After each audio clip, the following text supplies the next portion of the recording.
আগামী মার্চ মাসের মাঝামাঝি সময়ে মার্কিন president mister Donald Trump Delhi সফরে আসবেন। মূলত তার এই সফরটি এগিয়ে আনা হয়েছে। প্রথমে যেভাবে আশা করা হয়েছিল, সেক্ষেত্রে মনে করা হতো যে তিনি হয়তো এপ্রিল মাসের প্রথম সপ্তাহে দিল্লি আসবেন।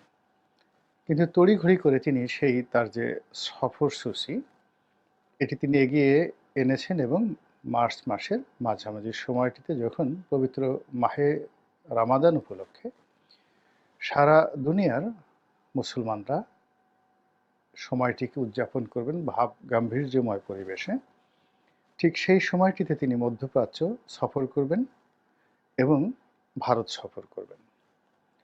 তার এই সফরের কতগুলো আন্তর্জাতিকতা রয়েছে।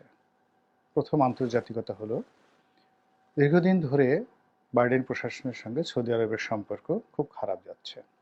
দ্বিতীয়ত, মধ্যপ্রাচ্যে এখন যে যুদ্ধবিরতি শুরু হয়েছে ইসরায়েলের সঙ্গে এবং হামাসের সঙ্গে, সেই যুদ্ধবিরতি মূলত কার্যকর হচ্ছে না ইসরায়েলের প্রধানমন্ত্রী নেতানিয়াহুর একগুঁয়েমির কারণে। হামাস তাদের কথা মতো জিম্মি মুক্তি দেওয়ার পরেও ইসরায়েলি কর্তৃপক্ষ তাদের কারাগারে আটক থাকা ফিলিস্তিনিদের এখন পর্যন্ত মুক্তি না দিয়ে উল্টো বিভিন্ন রকম হুমকি দিচ্ছেন, ধামকি দিচ্ছেন। তিনি কেবলই মাত্র যে গাজায় অভিযান চালানোর হুমকি দিচ্ছেন তা নয়, ইতিমধ্যে তিনি পশ্চিম তীর, যেখানে মাহমুদ আব্বাসের নেতৃত্বে হামাসের ঠিক বিরোধী পক্ষ ফিলিস্তিনিরা সরকার প্রতিষ্ঠা করছে এবং যাদের বিরুদ্ধে প্রো ইসরায়েলি হওয়ার যে মনোভাব বা প্রো ইসরায়েলি আচরণ করার যে অভিযোগ, এটি হামাস করে আসছে, ঠিক সেই জায়গাটিতেও তারা কিন্তু গত কয়েকদিনে মূলত তাণ্ডব চালাচ্ছে। এর মূল কারণ মিস্টার ডোনাল্ড ট্রাম্প। তিনি এই মুহূর্তে সারা দুনিয়াকে হুমকি দিয়ে যাচ্ছেন, ধামকি দিয়ে যাচ্ছেন এবং একটার পর একটা, যাকে বলে এক হাতে বাঁকা বাঁশের বাঁশরি, আরেক হাতে রণতুর্য, তিনি তছনছ করে দিতে চাচ্ছেন। ইউরোপকে প্রথমে ভয় দেখালেন, জেলেনস্কিকে প্রথমে ভয় দেখালেন, কিন্তু ফ্রান্সে এসে আবার জেলেনস্কির সঙ্গে বৈঠক করলেন এবং ইউরোপের নেতাদেরকে জেলেনস্কি যে কথাটি বলেছেন, এটি অসাধারণ বক্তব্য যে তার দেশের শান্তির জন্য তিনি প্রয়োজনে পদত্যাগ করতে রাজি। তো এখনো পর্যন্ত সেই ইউক্রেন এবং রাশিয়ার যে যুদ্ধ বা পুতিনের সঙ্গে ডোনাল্ড ট্রাম্পের যে বন্ধুত্বের যে কথাবার্তা শোনা যাচ্ছে, সেটি শেষ পর্যায়ে কোথায় গিয়ে থামবে, নাকি ডোনাল্ড ট্রাম্প তার নিজস্ব স্টাইল অনুযায়ী রাশিয়ার সঙ্গেও খেলবে, চীনের সঙ্গেও খেলবেন এবং ইউক্রেন থেকে, এই যুদ্ধ বিধ্বস্ত ইউক্রেন থেকে তাদের যে সর্বশেষ সহায় সম্পত্তিটুকু নিয়ে নেবেন, এটা এখনো পর্যন্ত বোঝা যাচ্ছে না। দ্বিতীয়ত, তিনি যে মধ্যপ্রাচ্য থেকে ভারতে আসার আগে মোহাম্মদ বিন সালমানের সঙ্গে একটা অস্ত্র সংক্রান্ত তিনি চুক্তি করতে চাচ্ছেন এবং এই চুক্তিটা করার জন্য it will be very big deal. হুতিদের সঙ্গে সৌদি আরবের সম্পর্ক, সিরিয়াতে নতুন যে বিদ্রোহী গোষ্ঠী এই মুহূর্তে ক্ষমতায় বসেছে, তাদের সঙ্গে সৌদি আরবের সম্পর্ক, এই পুরো বিষয়গুলো নিয়ে তার উপর একটা চাপ প্রয়োগ করে সেখান থেকে যতটা সম্ভব অর্থনৈতিক সুবিধা নেওয়ার জন্য মিস্টার ডোনাল্ড ট্রাম্প মূলত সেখানে যাচ্ছেন। কিন্তু আড়ালে রয়েছে তার মোহাম্মদ বিন সালমানের সঙ্গে বন্ধুত্ব এবং এই যে তার যে বন্ধুত্বের ছলে অর্থ উপার্জনের যে প্রক্রিয়া, এটিকে আমাদের পাক ভারত উপমহাদেশে অধীনতামূলক মিত্রতা হিসেবে পরিচিত করেছে লর্ড ডালহৌসি। খুবই দুর্ধর্ষ এই তার সেই নীতি ছিল এবং ব্রিটিশ ভারতে তার মতো এরকম দুর্ধর্ষ নীতি কেউ নেয়নি। একইভাবে তিনি বাংলাদেশ নিয়ে খেলছেন, শেখ হাসিনাকে নিয়ে খেলছেন, ডক্টর মোহাম্মদ ইউনূসকে নিয়ে খেলছেন, জাতিসংঘ মিশনে আমাদের যে সেনাবাহিনী কাজ করছে, তো সেই সেনাবাহিনীকে নিয়েও তিনি খেলছেন। আবার মায়ানমারকে নিয়ে খেলছেন, ভারতকে নিয়ে খেলছেন। ভারতের সাথে তার অনেকগুলো বিষয় রয়েছে।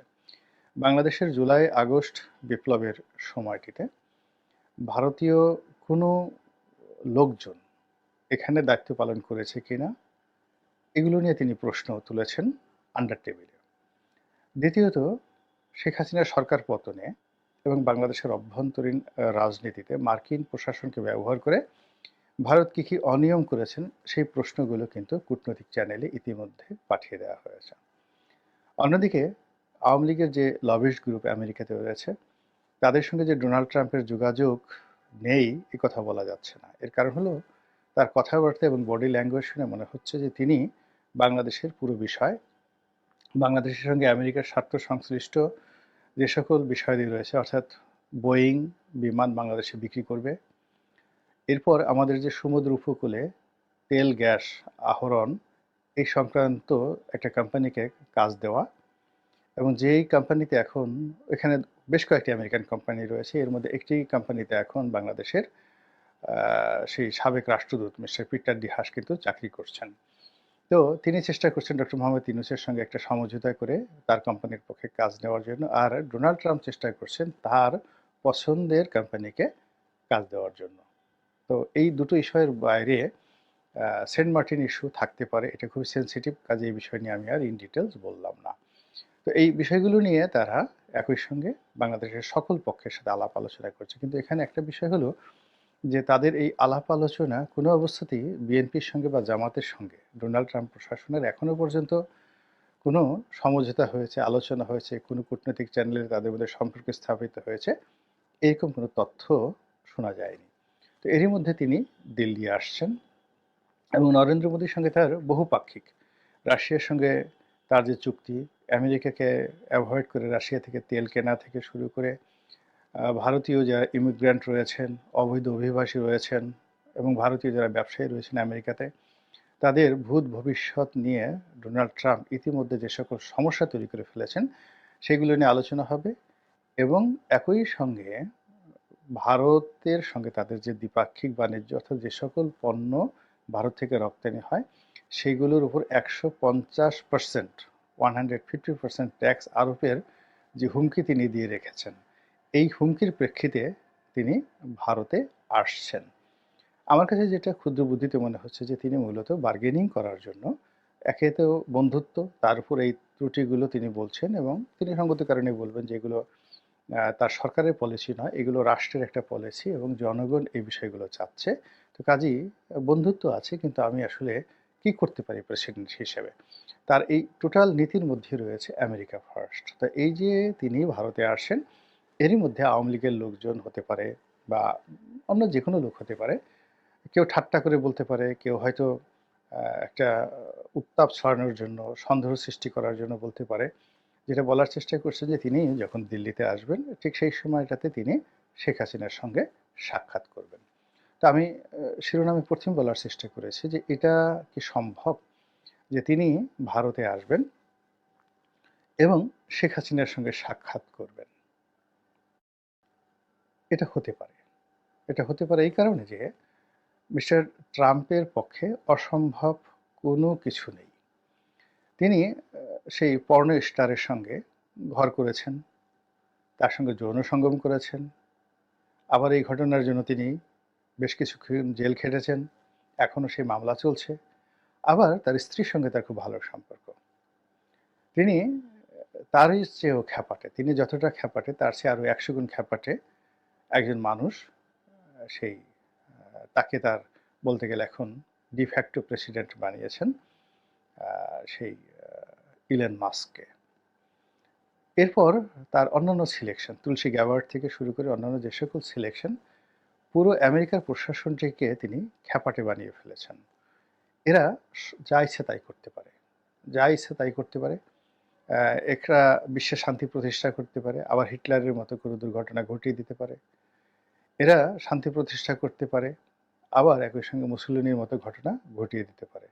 তো কাজেই তার মতিগতি বা তার স্থিরতা নিয়ে তিনি নিজেও 100% বলতে পারেন না যে আসলে কালকে এই ঘটনাটাই ঘটবে।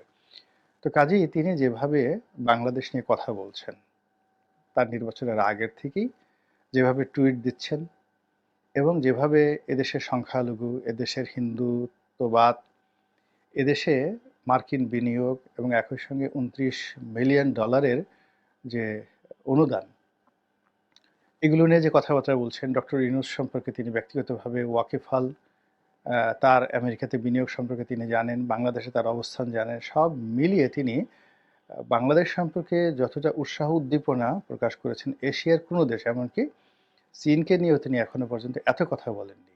অর্থাৎ যেদিন থেকে তিনি নির্বাচনে মোটামুটি শিওর হয়ে গেলেন যে he is going to B elected as a president of United states of America, ঠিক সেই সময় থেকে আজ অবধি বাংলাদেশ নিয়ে তিনি যত কথা বলেছেন, এশিয়ার অন্য কোনো দেশ নিয়ে এত কথা আমি তাকে বলতে শুনিনি। আমেরিকা নিয়ে বলেছেন, তার বাইরে বাংলাদেশ নিয়ে কথা বলেছেন, টুইট করেছেন।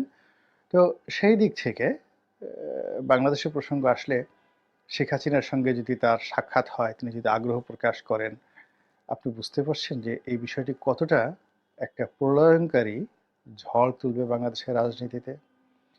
সেই দেখা হলো বা না হলো, কিংবা সেই ছবি প্রকাশিত হলো বা না হলো, এই যে ভাইবটা শুরু হয়েছে, এবং তিনি যদি তার সাথে দেখা করেন, সেটা এক ধরনের পরিস্থিতি প্রেক্ষাপট তৈরি হবে, অথবা তিনি যদি প্রকাশ্যে দেখা করেন সেটা আরেক ধরনের হবে, তিনি যদি গোপনে দেখা সাক্ষাৎ করেন সেটা আরেক ধরনের হবে, এবং সর্বোপরি তিনি যদি দিল্লি সফরের সময় কোনো কারণে যে কোনোভাবে শেখ হাসিনা এই নামটি মুখ দিয়ে উচ্চারণ করেন, সারা বাংলাদেশ উত্তাল হয়ে পড়বে। মানে যারা শেখ হাসিনা বিরোধী যারা লোকজন রয়েছে, তারা আমেরিকা বিরোধী স্লোগান দিয়ে পুরো রাজপথ তছনছ করে ফেলবে, এবং তারা দিল্লি দখল করবে, আমেরিকা দখল করা থেকে শুরু করে আর অনেক কিছু। মানে এখানে তাদের ক্রোধ সর্বোচ্চ পর্যায়ে পৌঁছে যাবে, এবং একটি গ্রুপ যদি রাগ হয়ে তারা টুঙ্গিপাড়া রওনা দেয় এবং বুলডোজার নিয়ে সেই বঙ্গবন্ধুর মাজার ধ্বংস করার জন্য তারা শক্তি প্রয়োগ করতে চায়, এতে আশ্চর্য হওয়ার কিছু নেই। আবার উল্টো যেটা হচ্ছে সেটা হলো, ডোনাল্ড ট্রাম্পের এই বক্তব্যের পর আওয়ামী লীগের যে সকল নেতাকর্মী পালিয়ে রয়েছেন, তারা যদি হঠাৎ করে উজ্জীবিত হয়ে পড়েন, তারা যদি রাজপথে নেমে পড়েন, তারা যদি সাহস অর্জন করে ফেলেন, নৈতিক শক্তি তারা ফিরে পান, তাহলে সেটা সামাল দেওয়ার ক্ষমতা এখন এই মুহূর্তে দুর্বল সরকারের নাই। তো কাজেই যে বিষয়গুলো সামাজিক মাধ্যমে এসেছে, সেগুলোকে তুচ্ছ তাচ্ছিল্য করার দরকার নেই। এগুলো নিয়ে সরকারের যারা কর্তা ব্যক্তি তাদের ভাবা উচিত, বিএনপির ভাবা উচিত, এবং পররাষ্ট্র মন্ত্রণালয়ের ভাবা উচিত, এবং সে অনুযায়ী একটি পূর্ব প্রস্তুতি থাকা উচিত ডোনাল্ড ট্রাম্পের সেই দিল্লি সফরকে কেন্দ্র করে। এর কারণ হলো যে এই মানুষ, তিনি হঠাৎ করে একদিন আগে বললেন যে বাংলাদেশে কোনো ডিপ স্টেটে আমেরিকা কোনো ভূমিকা ছিল না নরেন্দ্র মোদীর উপরে। তারপর তিনি বললেন যে নরেন্দ্র মোদীর উপরে বাংলাদেশের ভার ছেড়ে দিলাম।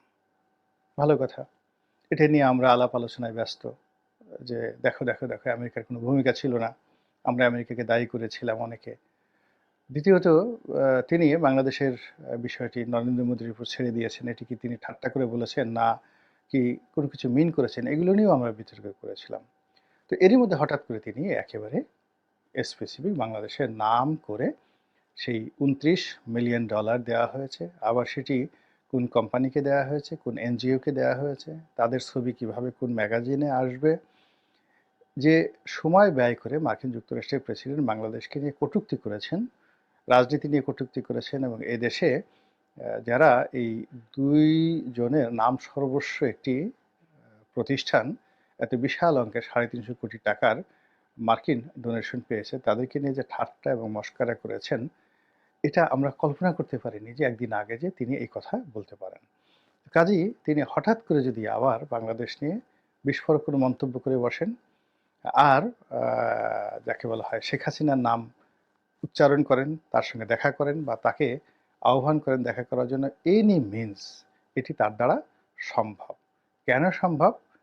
এটা হয়তো অনেকেই জানেন যে তিনি খুবই ঈর্ষাপরায়ণ, প্রতিহিংসাপরায়ণ, খোঁটা দিয়ে কথা বলেন, এবং সেই দিক থেকে হিলারি ক্লিন্টনের সঙ্গে তার যে খারাপ সম্পর্ক, এটি কিন্তু জো বাইডেনের চেয়ে ১০০ গুণ খারাপ সম্পর্ক হিলারি ক্লিন্টন। এবং হিলারি ক্লিন্টনের সঙ্গে যেহেতু ডক্টর মোহাম্মদ ইউনূসের ব্যক্তিগত বন্ধুত্ব, বিল ক্লিন্টনের সাথে বন্ধুত্ব, কাজেই বাংলাদেশের বিষয়টি তার নিকট অন্য যে কোনো বিষয়ের চাইতে তাকে চোখ টাটাচ্ছে।